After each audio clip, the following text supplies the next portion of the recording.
Good day, good day! Welcome guys! It's Mr. Bitcoin Pinoy version. And welcome po sa video ko. And if you like po this video, please subscribe. Anyway guys, it's another day and another video. Okay guys, it's yun, before I start guys, I would like to say congrats no, kagahapon guys. Congrats sa mga ating mga Pinoy trader no. Grabe. Paldo-paldo na naman sila guys no sa Bitcoin kasi ang pinakamababa guys kagahapon na price range sa Bitcoin is 98k. 98,000 price range at boom. Pumaldo na naman up to $105,000 dollars no yung ating Bitcoin price. Diyan na naglalaro na naman siya ngayon guys. So bumababa, naglalaro. So yun. Anyway, congrats guys sa mga nag-trade kagahapon. And yun guys, sa mga nagtatanong po if meron ba akong Bitcoin. Guys, kagaya nyo, wala po akong Bitcoin. Nag-start po ako sa Bitcoin sa price range na 96k. Diyan po ako nag-start, nag-buy. A certain amount lang po ang binili ko in Philippine Peso. At ang platform na ginagamit ko po ever since 2018 is Coins.ph no. Yan na po. Yan po yung platform na ginagamit ko hanggang ngayon guys no. Nung na-verify ang account ko way back 2018 at yun. Hanggang ngayon ginagamit ko po Coins.ph. Pero dati kasi ang 2018 hindi pa ako hindi pa ako kagaya ngayon na nagbi-Bitcoin talaga.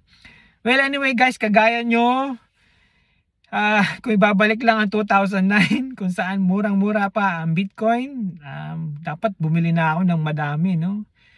But hindi. And kagaya nyo nung 2010, actually during pandemic na lang 2020, mababa pa ang price ng Bitcoin na sa around 15k, mga ganun, naglalaro 10k, mga ganun ata, or 30k, basta mababa pa ang price ng Bitcoin during the pandemic time no. Sayang nga no, kagaya nyo guys, na-miss ko rin yun, na-miss natin yung price ng Bitcoin na habang mababa pa ang price. Well, noong 2020 guys no, kagaya nyo, I don't know kung naka-experience kayo o baka ma-experience niyo ito, sana wag naman. Nung 2020 guys, malaking setback talaga sa buhay ko no, kasi nga isa po ako sa na-scam. Malaking amount po talaga na wala po sa aming family no, na-scam po kami. Masakit talaga guys no, masakit yung ma-scam, sobrang sakit. Lalo na hindi mo naman intention na manloko ng tao, di ba? Tapos ganun ang nangyari, tapos sa kakilala mo, di ba, mga friends, kasama sa simbahan no, alam mo yun, na nagtiwala sa'yo tapos parang ikaw pa naging dahilan ng na-scam sila, di ba? So medyo masakit guys no, way back 2020 talagang napakasakit, Kuya Eddie no, yun nangyari sa buhay ko.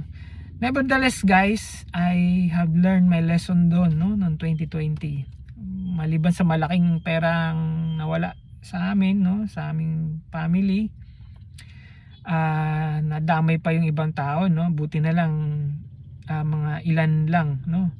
Well sa nangyari sa akin noong 2020, I'm sure narinig naman nyo, maraming scam company naglabasan no, noong 2020, 2021, which is hanggang ngayon no, marami pa rin naman luloko talaga. So yun ang napakasakit no, kaya guys mag-ingat po tayo sa mga scammer, especially po sa crypto ngayon, sa Bitcoin no. So again po guys, kung mayroong mag-post ng link o mag-comment sa baba ng ano ko, wag po kayong maniwala kung meron po kayong gustong hingin ng link kagaya po sa platform ko, mag-message lang po kayo, magre-reply po ako sa inyo no, kung anong platform ang ginagamit ko. Which is yun nga po, Coins.ph ang ginagamit ko talaga ever since no, way back 2018. But again guys, kagaya nyo, hindi rin po ako nakabili ng kahit isang Bitcoin, hindi ako nakabili hanggang ngayon. Is wala tayong ganung kalaking pera no, kasi $106,000 or 100, or palagi mo na $100,000, wala po akong ganung kalaking pera. Kasi nga po na scam ako. Siguro kung hindi ako na scam, bago ako na scam, baka dapat nakabili na ako, pero wala eh. Andun na, nangyari na. Ang dapat na hindi mangyari pa nangyari na. Anyway guys, yun, again, this video is intended for information. At the same time, this is not a financial advice guys, no? Yung pagbili ng Bitcoin, again, it's your money. I would like just to share my information. And of course, no, sa mga napag-aralan ko and sa mga may mga nakilala kong mga mentor, mga coach, no? And yun nga guys, no? Yun guys, Bitcoin. Why buy Bitcoin guys? Yan ang topic na gusto kong pag-usapan natin for this day. Another day and another video. It's Bitcoin power.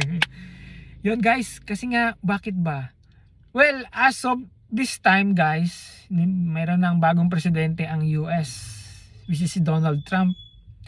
And Donald Trump, again guys, is a pro Bitcoin. I mean, pro crypto siya, hindi lang Bitcoin. But itong channel ko kasi I would like to promote lang talaga Bitcoin. I don't want to offend other crypto guys na. Kung meron kayong Ethereum, XRP, it's good, no? Meron kayong Pepe, meron kayong Shiba, good. That's good guys, no? But again, this channel po is intended po lang para sa mga Bitcoin. Yung interested po pumasok sa Bitcoin. And why buy Bitcoin, no? Yun po, ito po yung purpose po ng video ko na to. Again guys, why buy Bitcoin? Unang-una po is supply and demand. Doon tayo. Una, supply and demand. Ilang piraso lang po ba na Bitcoin ang magkakaroon sa atin, no, dito sa mundo. Dito sa ilang Bitcoin lang ba? Well, ang circulation up to this time guys, ang circulation supply ng Bitcoin is around 18 million Bitcoin. At ang maximum supply is 21 million. So dun lang guys, no, 21 million lang na supply ang Bitcoin, including na dyan yung mamamine na Bitcoin, yung mga Bitcoin miners natin, no? So hanggang 21 million lang guys na Bitcoin. So ngayon guys, umiikot yung supply na globally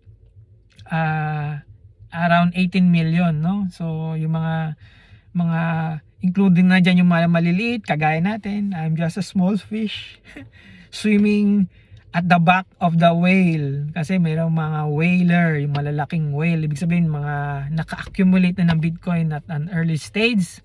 At saka yung mga malalaking company, mga billionaire people na bumibili na ng Bitcoin tapos as of this time guys, no. Kaya sa aking kapwa Pinoy, mga kapinoy, again guys, it's about time to buy Bitcoin. Kung meron kayong extra money na hindi niyo naman ginagamit for the next 1 year, or kung meron kayong bisyo guys, no? Speaking of bisyo guys, no? Yung may bisyo dyan, alak, sigarilyo, babae, sugal guys, no? Especially sa sugal, no? Kung nagsusugal kayo guys, no? Ito yung napakagandang bisyo, ang bumili ng Bitcoin. Kasi nga guys, 'di ba yung bisyo, pag ginastos niyo yung pera niyo sa bisyo, kagaya ng sigarilyo, alak. Guys, wag po kayong ma-offend guys, no. I'm just trying to help, no. If meron po kayong ganito na bisyo na alak, sigarilyo or vape, guys, 'di ba? Sinabi na ng cigarette smoking is dangerous to your health, no? Ganun din sa vape. At ganun din po sa alak, drink moderately, no? Kahit drink moderately, medyo masama pa rin sa kalusugan natin, guys, no? Again, guys, kung meron kayo nito, I would like to encourage you to please bawasan natin, no? Kung hindi man mawala ang bisyo, ma-dissolve ito, yung mga gastos nyo po dyan, baka pwede nyong bawasan. Tapyasan nyo ba? Halimbawa, kung naka 1,000 kayo sa isang buwan, why not yung 500 pesos, 50%, no? Ibili nyo ng Bitcoin, guys, no? And lalo sa sugal guys, no, sa sugal. Kasi nga guys, yung sugal, 'di ba, pag sinugal ninyo or nagloto kayo, tumaya kayo sa loto, talagang wala na 'yan, hindi na mababalik 'yan, 'di ba? Eh swerte kung manalo. Yung taya nyo sa loto, 'di ba? Swerte 20 pesos lang, ha? But again guys, kung sa sugal at loto 'yan, I would like to encourage you, pag-isipan nyo, mas maganda mag-buy na lang kayo ng Bitcoin. Why? Kasi nga guys, 'di ba, pag nagsugal kayo, nasunog yung pera. Swerte na kung panalo, ha, pero kung hindi, wala na, zero na talaga 'yan. Unlike dito guys sa Bitcoin, imbis na isugal ninyo o pambili niyo ng loto, no? Or I mean sa sugal ba? Pag ito binili nyo ng Bitcoin guys, sigurado hindi magiging zero ang pera nyo. Hindi magiging zero. Kasi nga guys, well, ayun nga, nag-google ako guys, Google. And search nyo rin, no? Kasi ang mga lost Bitcoin, no? Ang mga lost Bitcoin guys, around 20%.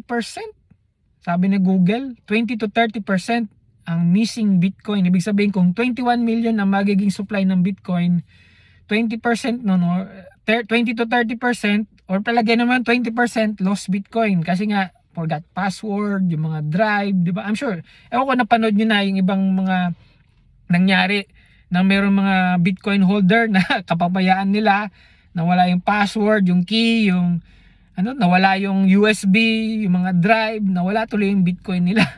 Well, kasama na doon mga unreported or reported, almost 20 to 30% na Bitcoin. Tapos ang price range ngayon guys is 100,000, 100 plus thousand nata o ganun.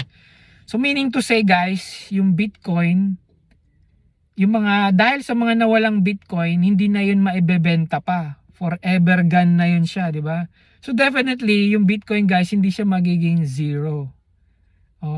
Either bababa yung price niyan, pero hindi siya magiging zero. Kaya kung bibili kayo guys ng Bitcoin, again, hindi magiging zero yung Bitcoin ninyo, no? And idagdag pa natin dyan sa yung bagong presidente ng Amerika, which is si Donald Trump, which is pro-Bitcoin siya guys, no? Actually, nag-sign pa nga siya ng executive order tungkol sa Bitcoin. Search nyo na lang, no? Na ang Bitcoin guys, isa sa magiging holding, mag-hold ang US ng Bitcoin. Well, ito pa, isa pa guys, no? Alam nyo ba na sa buong bansa, worldwide guys, no, worldwide, ang USA, ang United States of America, sila yung bansa na may pinakamaraming Bitcoin. Guys, sila yung may pinakamaraming Bitcoin as of this time, no? Well, meron yung El Salvador, and of course sa China nakaban, pati mga, ang tawag dito, mga minero nila nakaban. So guys, 'di ba ang USA, ang ginagamit natin na monetary dollars, isa sa mga number, I don't know kung number 1 pa ang dollars, no? Pero ito yung ginagamit globally, yung dollars. And then with President Trump na ngayon, guys, no? Na mag-hold sila, hindi sila magbebenta ng Bitcoin na meron man sila, no? So isa yon na magiging factors, again, no, magpapatibay ng Bitcoin is going to stay. Mag-stay talaga ang Bitcoin guys. So kung hindi man tayo nakabili guys sa Bitcoin sa murang halaga, it's not too late guys, na meron tayo ngayon, no? Kung ano man presyo ng Bitcoin guys, ay mataas o mababa, ang tawag dito, hold tayo o basta maka-entry tayo, yung importante. And alam nyo ba guys, ito pa, no? For the next 3 months pala, wag muna tayong lumayo, no? Na dito muna tayo for the next 3 months guys. Ang Bitcoin, ang price ng Bitcoin, target price ng Bitcoin is 350k or more, depende. Malalaman na lang natin 'yan. Kaya guys, I would like to encourage you buy Bitcoin using platform guys, no?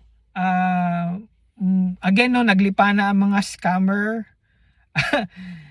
mahirap again guys, naglipanan ng mga scammer, bumili na lang tayo directly sa mga platform. Yun ang masasabi ko. Well, ang isa sa platform na I would like to endorse, sana makilala ko ni CoinsPH, no? Kasi ever since 2018 naging ano na po ako ni CoinsPH. So yun na, no, I would like to encourage guys, no, kung gusto niyo po ng link ko, message nyo lang ako. I will send the link, CoinsPH po na wallet para makabili kayo ng Bitcoin. Kung meron kayong Maya, meron kayong GCash, pwede kayo. Actually si PayMaya meron din po ako, no, recently. Meron din po akong Maya. So kung gusto niyo rin po, i-share ko yung link dito ni PayMaya. E-wallet po yun. And of course, GCash, kung meron kayong GCash guys, nasa GCrypto lang yan. Punta lang kayo GCrypto. And buy, click nyo lang buy Bitcoin. Makakabili na kayo ng Bitcoin. Pero guys, no, ang pinagkaiba lang nila, si Bitcoin sa PayMaya at saka sa GCash, medyo mataas lang yung presyo niya. But at least nakabili kayo ng Bitcoin, di ba? Pero kung gusto niyo medyo mas mura-mura, then CoinsPH.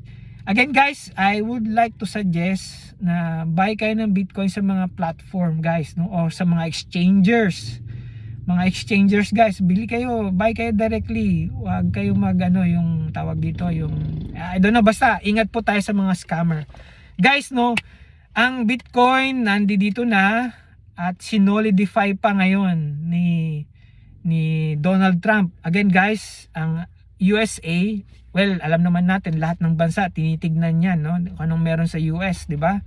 At ngayon guys, si USA, sila yung boom, baga solid sa Bitcoin. So tayo, wala man tayo ganung kalaking pera, but we can start guys at kung ano man yung hawak natin ngayon, as little as, depende na sa'yo kung magkano gusto mong i-invest, ibili ng Bitcoin. But guys, no, sa mga nagsimula po na actually nag-start po ako 96k, no, ng aking mga kasamahan, no, nag-start po kami 96k sa nagbili ng price ng Bitcoins, different amount. So ang target price guys, for the first quarter hanggang March 31, the price of the Bitcoin will be 350k. Hindi natin alam kung talaga magiging 350k talaga, no. But again guys, kung papasok kayo dito sa Bitcoin, sa magbabay kayo ng Bitcoin, again, invest at your own risk. Walang sisiyan guys, kung sakaling bumaba ang presyo ng Bitcoin, no. Kasi nga guys, hindi po tayo trader, no, na papasok sa ganito and then mag-exit tayo sa ganito. Halimbawa, kagaya kanina na sinabi ko, no, sa mga trader, kagahapon pumaldo na naman sila kasi nga ang presyo ng Bitcoin from 98k, umabot siya sa 105. So exit na sila doon. So entry sa 98, exit sila sa 105. Kumita na sila, nagpaldo na sila guys. Yung mga nag-trade na buy kahapon, no.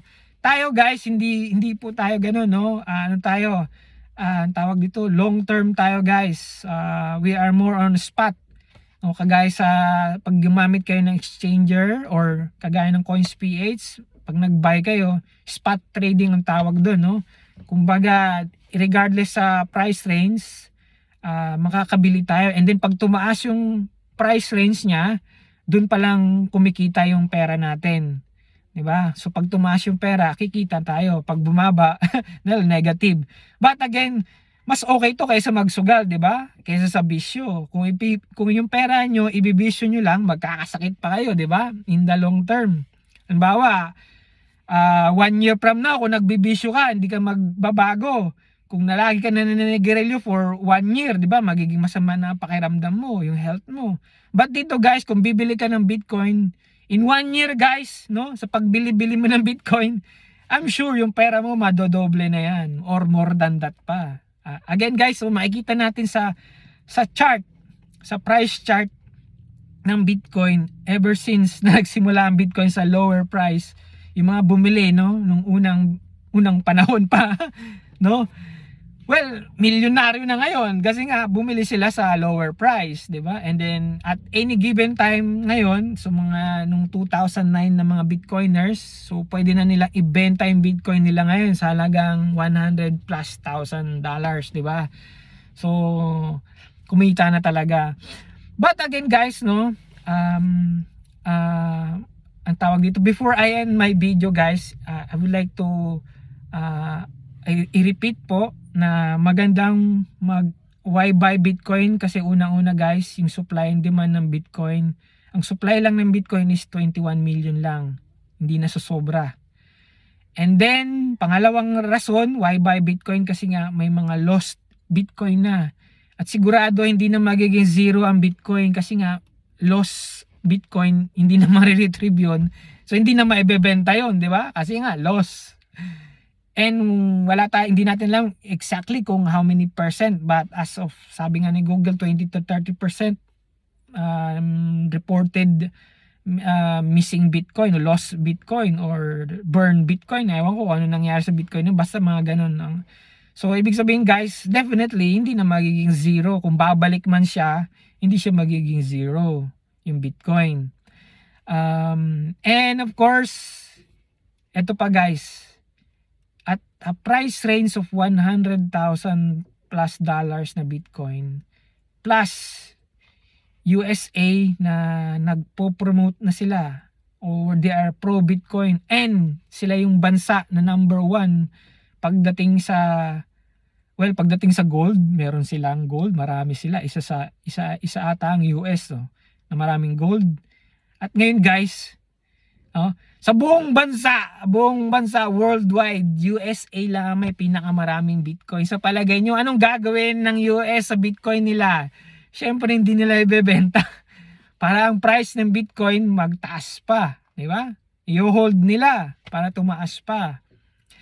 And of course guys, ilang percent lang worldwide. Pinag-usapan natin buong mundo. Ilang percent lang gumagamit ng Bitcoin.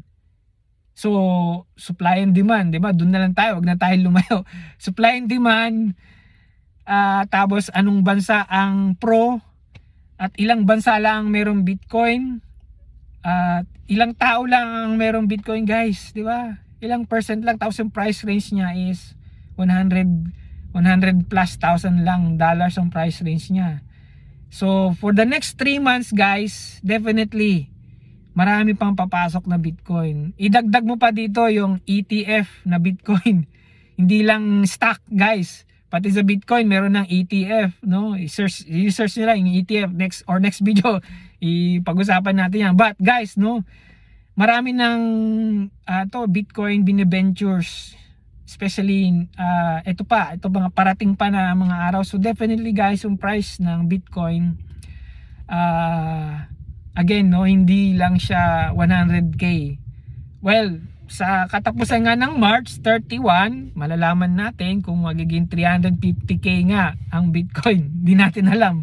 But it's good to start, no? Kasi syempre, kailangan mag-start ka. Saan ka ba pwede mag-start? Well, ngayon mag-start ka na sa price range na kung ano mang price range na meron tayo ngayon sa Bitcoin, pwede ka na mag-start. Iwan mo dyan for the next 3 months sa katapusan ng March 31, balikan natin, no? Yung price range na 350 or more, depende kung anong magiging price range niya, no? But again guys, no, sa mga may bisyo dyan, sa mga nagsusugal, again guys, no, dito nyo na lang isugal sa Bitcoin.